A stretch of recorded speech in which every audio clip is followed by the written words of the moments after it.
Welcome to the session on emotional intelligence as a foundation to creating an inclusive and resilient culture. My name is Karen Moses, and I am going to be your presenter today. So before we get started, I'd love for you to reflect on the following questions. In this past months, since COVID had completely transformed the way we live, work, study, and so on, I would like for you to ponder on those questions. I have spent a significant amount of time helping others, making masks, donating money, frequent check-ins of my team members, sharing resources. Is that true about you? I have acted on my mood swings more often. I snap and get irritated more easily. I've been able to set goals for myself and team members despite the high level of uncertainty. I have kept my emotions to myself, especially with colleagues. Most people do not know how I am truly feeling. How you answer these questions is directly tied to your overall emotional intelligence quotient. So what is emotional intelligence? Emotional intelligence is a set of emotional and social skills that collectively establish how well we perceive and express ourselves, develop and maintain social relationships, cope with challenges, use emotional information in an effective and meaningful way.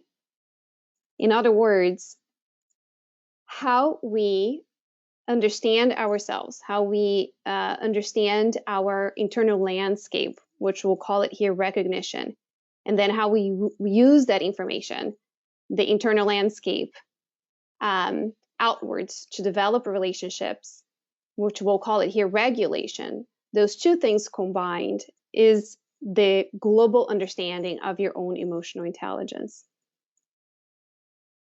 Emotional intelligence is really truly how well we understand ourselves. It is our capacity to recognize our thoughts, emotions, and sensations and use that information in a constructive manner, which often involves regulation. For example, I am feeling tired. I also recognize that my tiredness is making me more prone to distractions and that distractions are causing me a level of stress. This is recognizing. Now I am going to get on a call with a client who demands a lot of my attention. I may need to find some ways to regulate my own emotions such that I won't negatively react to him or her. Maybe I'll plan a 15-minute break before my call with my client. Maybe I will shut down distractions from emails and such around me while on the client's call. Maybe I'll drink a big glass of cold water. All of those are strategies that can potentially help me regulate my emotions so I can show up as the best version of myself. What emotional intelligence is not. It is not a measure of how social, extrovert, or cool you are. You may be highly introverted and still express and portray high levels of emotional intelligence. It is not personality trait. Personality trait is fixed, while emotional intelligence, we continue to develop, evolve, and grow through the end of our lives. It's not a measure of your intellectual intelligence, which tends to get fixed by the time you're 21 years old. It is not aptitude, achievement, vocational interests. So why does it matter? I'm going to read this quote from Daniel Goleman, who is a psychologist that coined the term emotional intelligence. He says the most effective leaders are all alike in one crucial way. They all have a high degree of what has come to be known as emotional intelligence. It's not that IQ and technical skills are irrelevant. They do matter, but they are the entry-level requirements for executive positions. In other words, earlier in our career, technical skills are more prevalent and more of the focus. But especially as we move from individual contributor to leadership and management, EQ takes center stage because your relationship skills become more and more critical to your success. In sum, EQ impacts all of this: the quality of your relationships, how well you communicate, your capacity to form collaborative teams and to be a part of one, leadership effectiveness, stress tolerance, and even your overall well-being. Now that you understand what we mean when we say emotional intelligence, we'll focus on the core attributes of emotional intelligence that most impact our capacity to act inclusively. Let's first simplify for the sake of this presentation and suggest that inclusive cultures are safer cultures.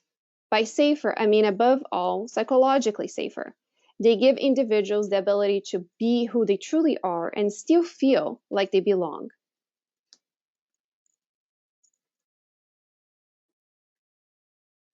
One of the EQ attributes that most hinders our ability to embrace inclusivity is often known as reality testing.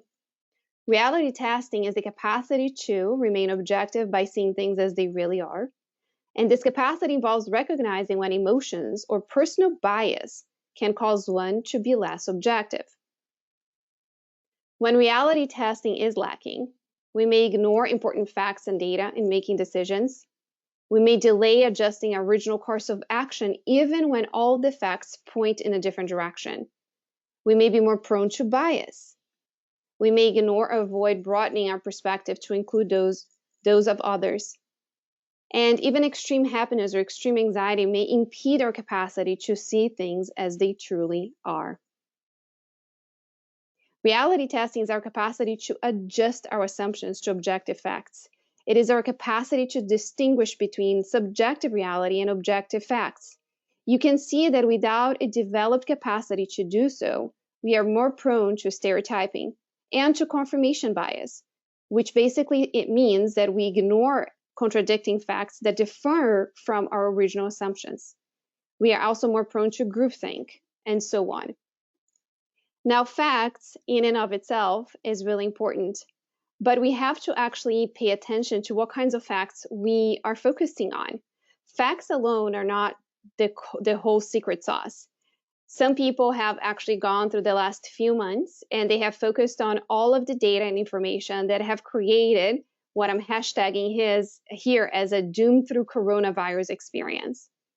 Now, others have actually tried to look as closely as possible to the silver lining, to the possibilities and opportunities, and still finding gratitude. Those I call thriving through coronavirus. And somewhere in between, there is a set of facts that can help us navigate what's currently happening to help us make better decisions. Now, practicing reality testing, it's really taking the content of our current reality and testing how are we using facts and emotions to better our own lives and the lives of others. For example, what are current COVID-19 reliable statistics that you are using, and how have these stats helped you make better decisions? In other words, what kind of information are you digesting and why? How are those facts, this information helping you? In thinking ahead and this idea of returning to the office, what data will you be relying upon? What is your personal strategy? Regarding the predominant dialogue on social justice, especially here in the United States, but really globally, did you seek to better understand your personal biases? How did you approach this topic? Did you just assume that you knew everything that you had to know, or you opened yourself to new information? From 1 to 5, how likely are you to reconsider a point of view when new valid data is presented? All of those things should help you measure your own current reality testing, but all of us can work on this muscle. So it is really the capacity to differentiate between facts and subjective reality and to stay close to the facts that will help us make better decisions.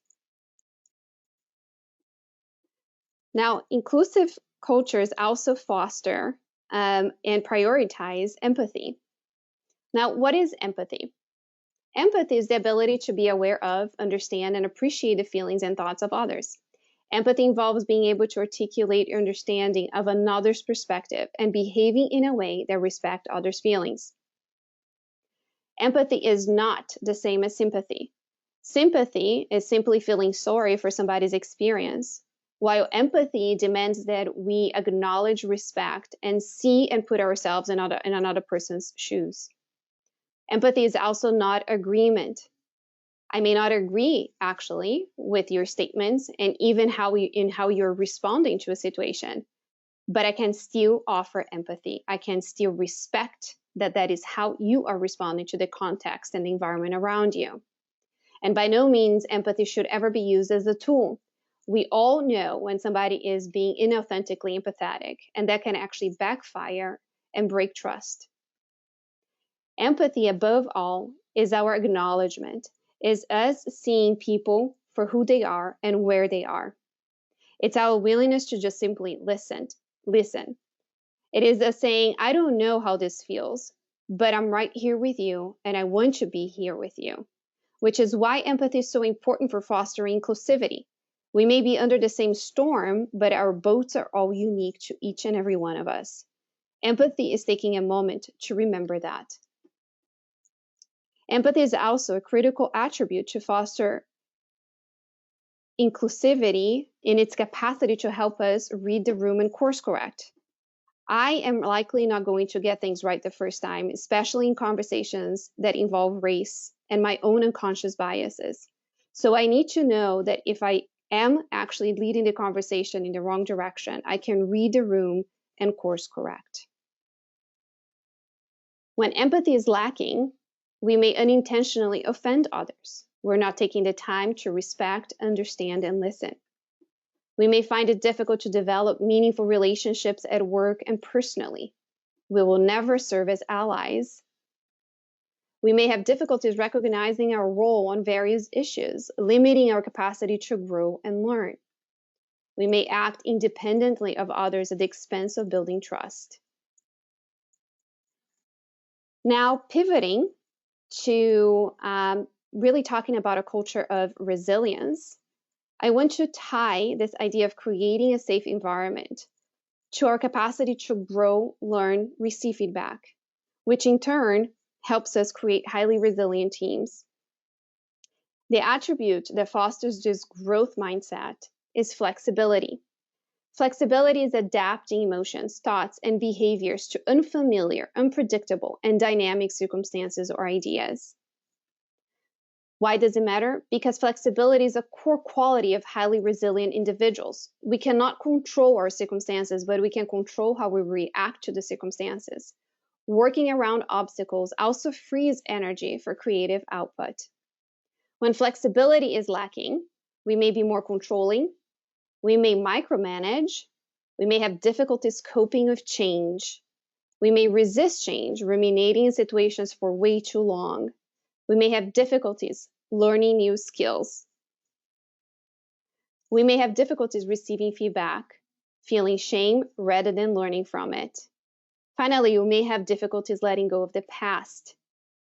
Without a culture of flexibility, it is also really, really hard to create a safe environment where people feel that they're included and that they can belong.